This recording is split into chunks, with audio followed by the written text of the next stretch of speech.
Good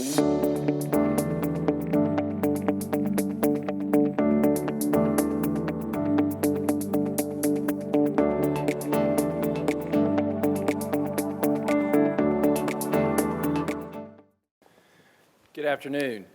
I'm Paul Watler, and I'm a former president of the foundation, the Freedom of Information Foundation, and in that capacity, it's my honor today to present what is really the most coveted award that the foundation bestows, and that's the James Madison Award. We're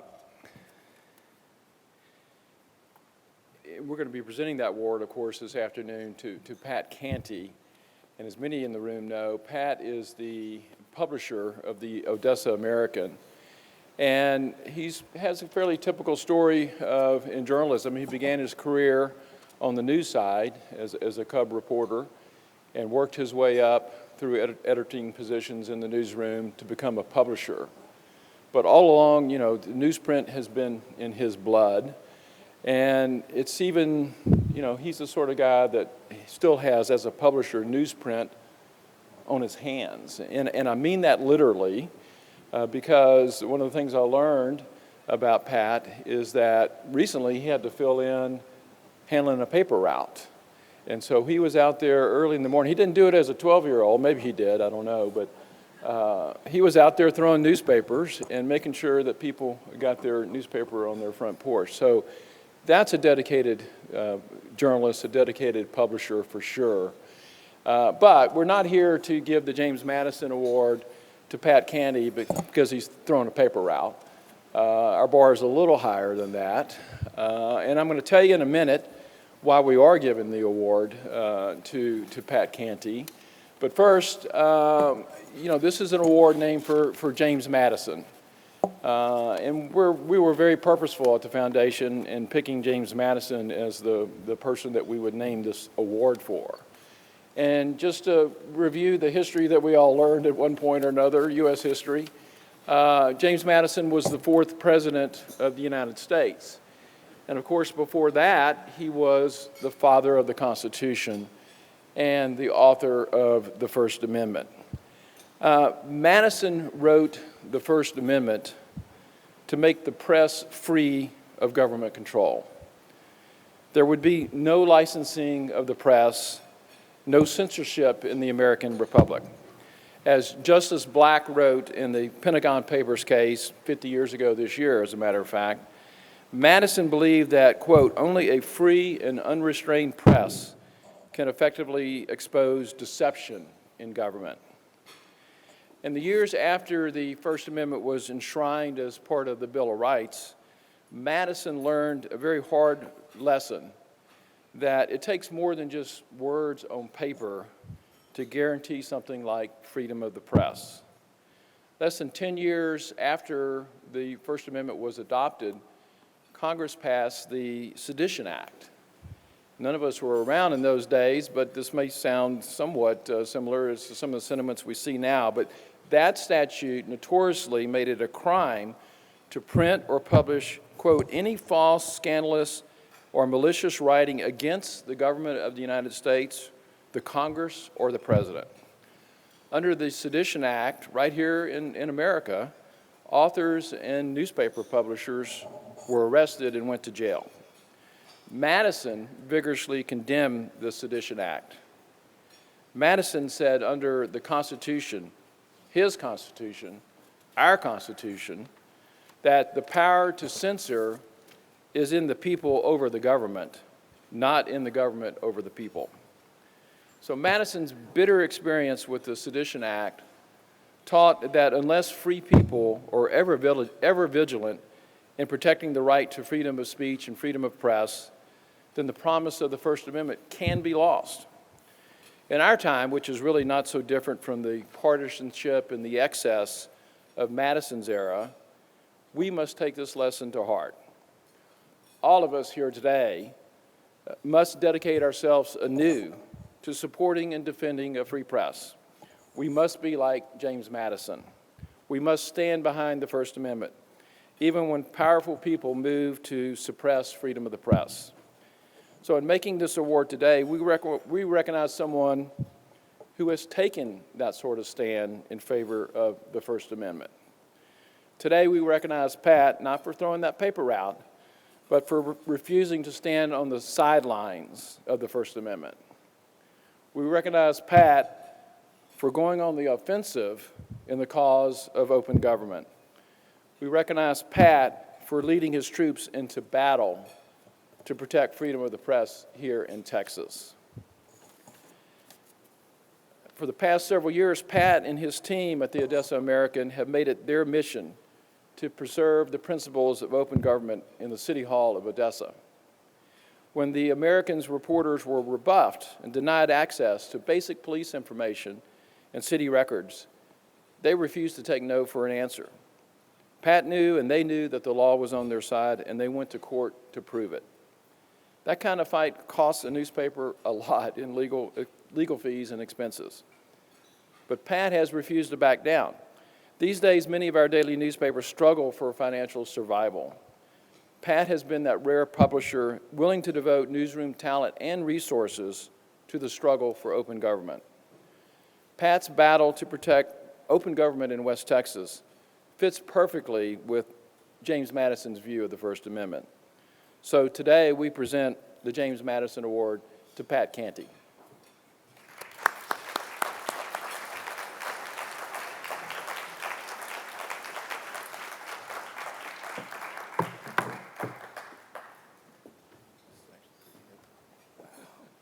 There you go. Well done. Well done, Pat. Congratulations. Let's grab this. Get out of your way.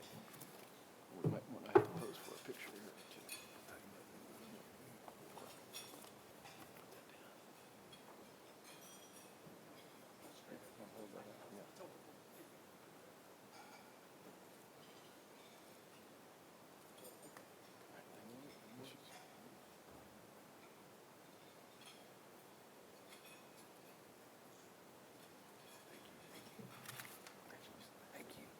So if anyone needs any plastic bags or rubber bands, I have those in the back of my car. And if you sign up now, you can get 3 months of 7 days a week home delivery for the low price of $6.99.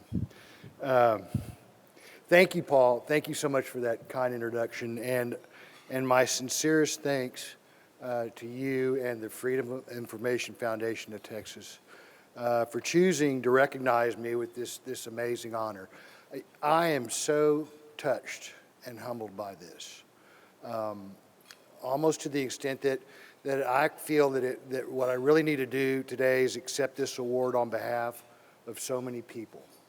Because you have to understand something about me. I feel that who I am and any success that I've been lucky enough to enjoy, it's all been because so many wonderful people have touched my life along the way. And it all starts with my family.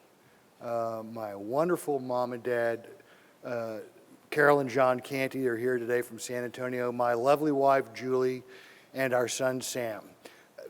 They have given me unconditional love all these years. They have supported me and encouraged me as I've pursued my career in journalism all these years. And above all, they have tolerated me. And that is no small feat. Thank you so much. I also accept this award. Okay, so you have to understand, Kelly Shannon has put me on a hard stop. I have 10 minutes to speak.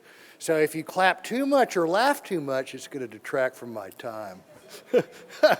So I also accept this award today on behalf of some very, very dear old colleagues and friends. Griff Singer and Sharon Watkins were two of my very first editors when I started out as a cub reporter way back when in San Antonio. I have Candace Velv and Mike Hodges from the Texas Press Association, and Michael Pearson and dear old Kevin Johnson, two of my dearest friends that we worked for so many years in San Antonio. Here's the deal, folks. These people made me a better journalist. But more importantly, they helped make me a better person. And that is a mark of a true friend, and I'll always remember you all for that. I accept this award on behalf of my incredible editor, Laura Dennis, and this lean, scrappy bunch of young reporters and photographers back in Odessa who never backed down or shied away from a fight when it involved sticking up for the public's right to know. And I really respect them for that, because here's the deal. When you get into one of these cases, it's a lot easier said than done. And as Paul mentioned, first and foremost is because it's very, very expensive. And the unfortunate thing about that is a lot of times there'll be news organizations, and they will consider that the prospect of incurring that kind of expense. And it will intimidate them into this type of submission in which, rather than fighting for something, some dear principle, they'll just kind of back off. And they'll spend their time spinning their wheels instead, trying to figure out how to go along to get along. But we've been very lucky, because the chairman of the board and CEO of my company, Jeremy Hallbreich, and the COO of my company, Mr. Rick Starks, they have never wavered in their support of our cause. They have pushed every step of the way. And don't get me wrong, they see those legal fees piling up, okay, to the point where that line item on the income statement, it stands out like Ayers Rock in Australia.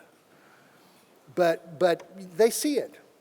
But for them, it's more than an expense, it's an investment. And it's an investment that's so critical to make on behalf of the people that we're there to serve. Speaking of legal fees, I accept this award on behalf of another dear friend, our comparable First Amendment attorney, Mr. John Bussian from North Carolina. John and colleagues, Jeff Nobles from Houston and Randall Rouse from Midland, they have worked so tirelessly on this case. And unfortunately, we've got a lot more work left.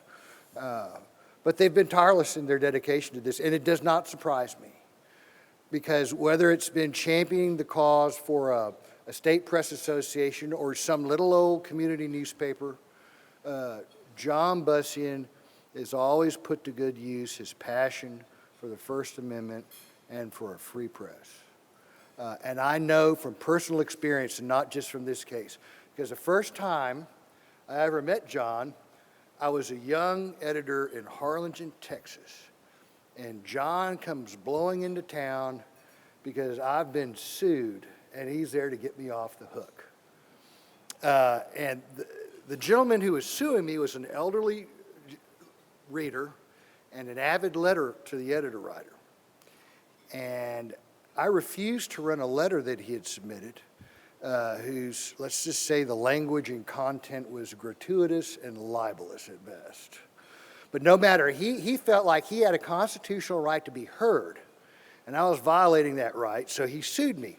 And John was there to help, and I always remember in this man's pleadings to the court, one of the remedies he was seeking, and I quote, was to have the judge involuntarily commit me to an insane asylum.